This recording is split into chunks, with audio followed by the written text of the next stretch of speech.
Give you a little shake. Greetings and welcome to Cooking with Squirrel. If you're new here, I'm the Squirrel. Today's my birthday. You can see my shirt. Digging it. I'm a big fan of my birthday. You should be too. All right, let's get into what we're cooking today. Kimchi bread pudding. It's a savory bread pudding, obviously, with a little bit of a gochujang glaze on top, which gives it a little bit of sweetness and some extra heat. Let's do it. First things first, we are going to cut our loaf of bread 3/4 inch slices, and we'll break these down into cubes, and they're gonna go right onto a baking sheet. There we go, and into the 200-degree oven to dry out. All right, our bread cubes are done. I'm gonna pull them out.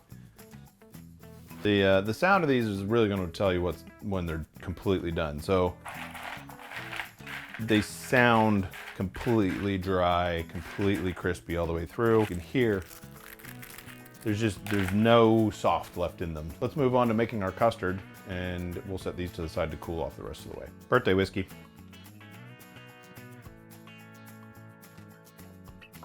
Oh, that's good. That is a 7-year-old wheat whiskey. It's delicious. Anyway, this is mother-in-law's kimchi, the best commercially available kimchi that I've found. 2 cups in here. That's what we're gonna need for the recipe. So I'm gonna do the whole thing. We're gonna reserve any liquid that comes out. That's gonna go too. Now, we're not gonna cut on our wooden cutting board because kimchi stains badly. You'll have everything orange. There we go. The bestest funk. And I am gonna have orange fingers when I'm done, but I'm all right with that.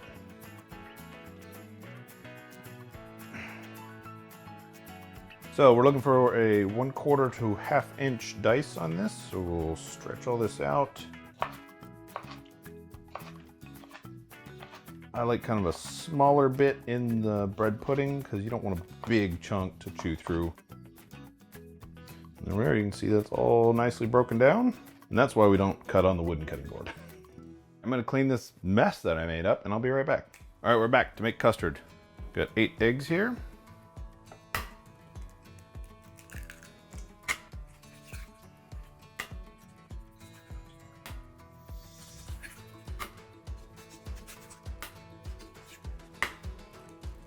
Oh, that one cracked weird. Okay, we'll go ahead and get these whisked starting out before anything else is added.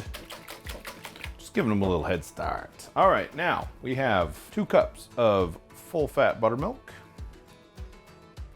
That's gonna add some moisture that we need, but also some more tang and a little bit more funk.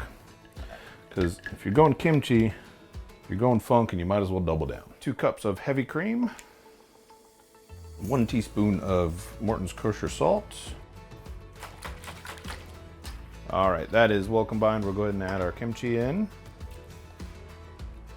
Give this a stir. See all that lovely gochujang flavor going through and giving us a pretty color. Okay, bread cubes are all cooled down. So we'll go straight into our mixture. We'll give that a toss. We'll check this every 20 minutes until we're sure that it is completely soaked all the way through with the custard, and then we'll move on to baking. Give this a little stir, fold everything over. It definitely won't be fully incorporated at this stage. You can tell by squishing them that they're not quite soaked all the way through. So we'll just give it a toss and give it another 20 minutes. All right, we're back. We're at the 1 hour mark. This looks nice and soggy as we would hope. I've already started the preheat on the oven. We're gonna preheat to 350. We'll set this to the side. You can use whatever you like to grease this. I'm gonna use Crisco. Butter would work, lard would work, anything that's sticky fat that you can cover the sides of this with. You don't want a runny fat like an oil. So with this, you can grab a little bit of your Crisco, basically use this like a paintbrush. So we'll just get this all everywhere, all the way up the sides. So we've got grease all the way around, and we'll go in with our custard and bread. Plop all that in. Spread it around. There we are. Pop that right in. We're gonna check that in 40 minutes. Pull this and take a look at it. Getting close already. You see, this is still a little wobbly in the middle. We'll go ahead and give it another 15-20 minutes. Our pudding is done. I'm gonna go ahead and pull it. Whoa, give you a little shake. See it puffed up. For our glaze, we're gonna do 2 tablespoons of sake, 1 tablespoon of light soy, 1 tablespoon of dark soy. For our sweeteners, we're gonna do 2 tablespoons of honey, 2 tablespoons of dark brown sugar packed. And with that, and then 2 tablespoons of gochujang. We're gonna bring this up to a boil.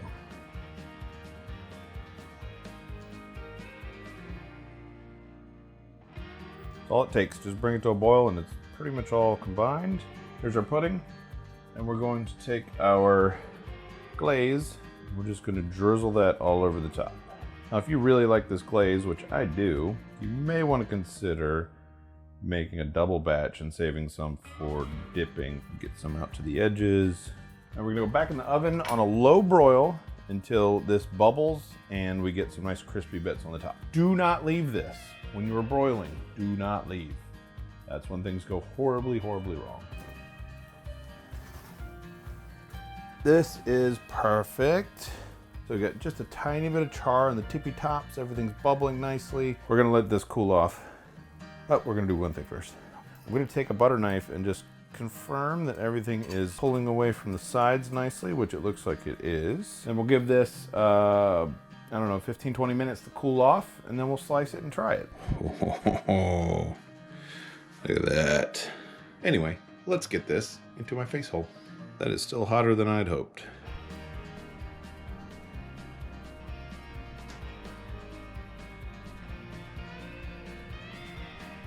Mmm. That is so good. Doggies don't get kimchi bread pudding. We'll get a chew treat in a minute. No, shh, you go. Mmm. This might be a little non-standard, but it's absolutely delicious. It's funky and a little bit tangy, a little bit sweet, a little bit salty. I mean, it's got like, it's just the texture is crunchy and soft. It's got all the things. Give this a try. I know it's a little weird, but I think you'll like it if you like kimchi. This is a lot of fun for me. I enjoy sharing my recipes with the world. If you have any positivity in your life, please try and pay it forward. Go out and do something nice for somebody today. Make the world a little bit better place. If you could do me a favor and do all the YouTube things, like, comment, subscribe, it really helps the channel out to grow. And the more we grow, the more we can help out the causes that we do the cause videos for, the food and philanthropy videos. If you'd like to check out any of my other videos, you could check out a video here. Or if you'd like to check out some of the cause videos, also known as food and philanthropy videos, they are down here.